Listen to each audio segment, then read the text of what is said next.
Hola, buenos días. Esta pequeña presentación es para presentar una propuesta para innovar en tiempos del COVID. La verdad de la situación es que ya estamos peleando por muchas cosas, hay mucha emoción en el ambiente y al parecer los científicos y toda la gente que se dedica a desarrollar soluciones con tecnología están siendo muy ignorados.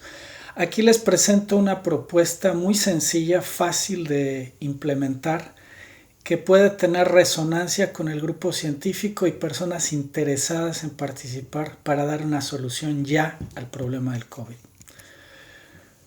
¿Cuál es el problema? Existen muchos enfoques y los más importantes son que no existe información y faltan pruebas de COVID. Es innegable que necesitamos hacer pruebas de COVID para saber dónde está. Sin datos no podemos detectar, no podemos rastrear, no podemos aislar y no podemos tomar decisiones correctas. Por otro lado, la implementación de uso masivo de pruebas en este punto es complicado y caro. La pandemia nos está rebasando, eso es evidente. Y todavía aunado a eso se quiere implementar un sistema de semáforo de información para ir abriendo diferentes partes del país gradualmente. Si no tenemos información, si nos basamos en un modelo matemático que estamos viendo que no está dando resultados reales, esto es un problema muy serio.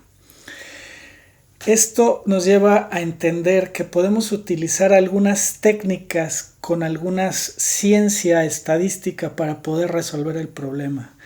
Les recuerdo que la estadística no es la realidad.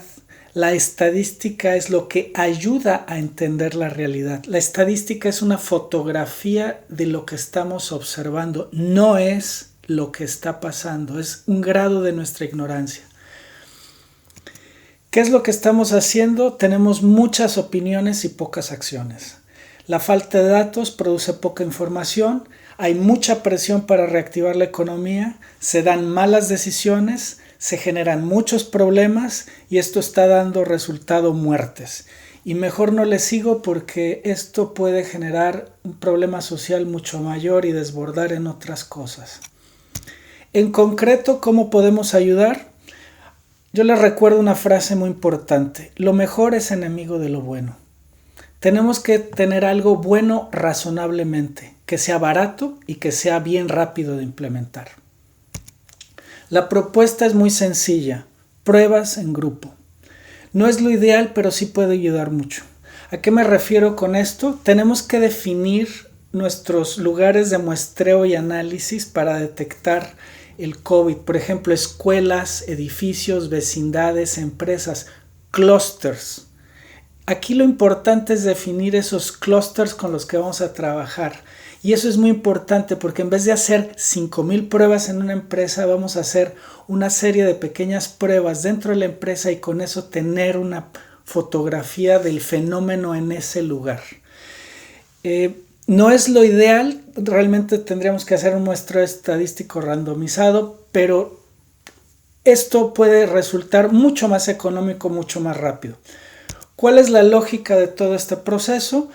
Se definen los clústeres para análisis, se toman pequeñas muestras, por ejemplo, va un médico y toma 50, 100, 200 muestras con un hisopo a diferentes personas, diferentes hisopos, los acumula en una caja Petri o en un muestrero y después eso se analiza y se analiza el combinado de 50 a 200 personas y con eso se hace un análisis por PCR. Si resulta positivo, decimos en este edificio hay COVID. No sabemos quién lo tiene, pero hay COVID. Entonces eso te genera una serie de acciones que tú puedes coordinar y una persona responsable que informa a una red de información, a un centro de inteligencia nacional, puede tener acciones. Y eso nos ayuda mucho a todos, nos da seguridad, nos da confianza de que se está trabajando y a su vez las personas que viven en el lugar o trabajan en el lugar saben a qué se están exponiendo. Esto es muy importante. No es la solución, pero funcionaría de una manera adecuada.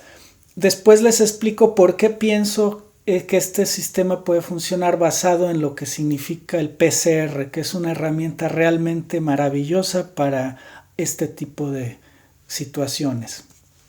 ¿Qué es lo que necesitamos saber? tener ese acercamiento, los datos duros, empezamos a hablar con la verdad. Esa es la clave. Este fenómeno se parece a una propagación por todos lados en el país, entonces para controlarlo pues tenemos que tener un trabajo coordinado. Aquí inclusive podría ser una tarea que el INE podría realizar. Así como organiza elecciones, puede organizar distritos de colección de muestras y sistemas de información. Las cosas ya están, es cuestión de quererlo hacer. Podemos hacerlo un centro de registro anónimo con la credencial para votar, avalado por el INE, para que tengamos quienes entraron en ese grupo de muestra y se les informe. Aquí el objetivo es usar la información de la mejor manera con los recursos que ya tenemos de la manera más rápida. Y sobre todo el enfoque es disminuir el miedo, crear confianza en la población, porque sin la verdad, sin construir esa confianza nos estamos destruyendo y esto puede ser mucho peor. Mi opinión sobre todo esto es las tecnologías que están basadas en descubrimientos científicos pueden ayudar a realizar un mejor entendimiento y solución de nuestros problemas. Debemos de recordar que una cosa es ciencia y otra es tecnología. Los tecnólogos son los que están de moda, son los que están haciendo todo para hacer la vida más fácil, divertida o agobiante, como el Twitter, el Face, el análisis de PCR. Los científicos son los que descubren las cosas, cómo funcionan los genes, cómo se propaga el coronavirus, cuáles son los principios que lo rigen.